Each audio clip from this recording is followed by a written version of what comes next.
লাগে তো একদম ফাটাফাটি। এরপরে দুটা নিয়ে আসবো, দুটা আনবো বললে হ্যাঁ খাওয়ানি তো দেখছি জামাই আমরা একটা মাংস কষা নিয়ে হইল নাকি দেখি আসি। হ্যাঁ যাও যাও যাও নিয়ে যাও, মাংস হলে তো আরো ভালো হবে।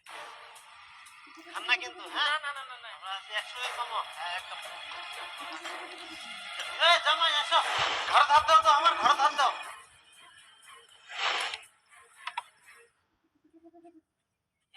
এর পরের মঙ্গলবার না আমার বাড়ি যাবেন। হ্যাঁ আমরা পিঠোর আয়োজন করি আই, তোমরা সবাই শাশুড়ি মা তোমরা অবশ্যই যাবেন। তোমার মান সম্মান নাই? তোমরা জামাই হই শ্বশুরের ঘর ধার দেন, ঘর ধার দেওয়ার যোগ্যতা তোমার আছে?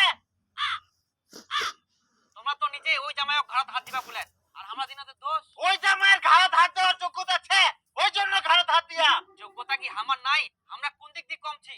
আমরা ওর থেকে বেশি ইনকাম করি। তোমরা যতই ইনকাম করো, ইনকাম দিয়ে যোগ্যতা হয়নি। এই যুগত যাই দারু খায়নি তার কোনো যোগ্যতাই নাই, আর মান সম্মানও নাই। কিন্তু দারু খাওয়া তো ক্ষতি। আর একটু কথা কমানান, ইয়ার পরে যদি কথা কোন বাড়াবাড়ি হয়ে যাবে কিন্তু। ভাই মাংস কষা হয়া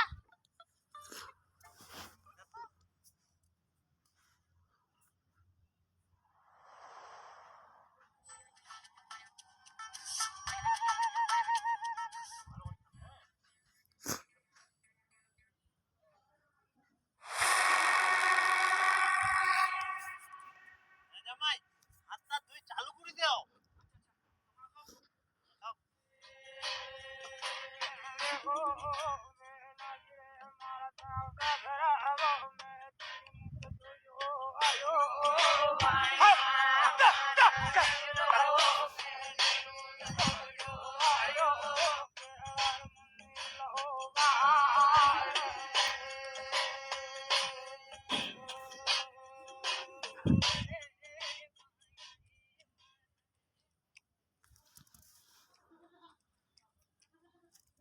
থাকা থাকি, না থাকাই ভালো।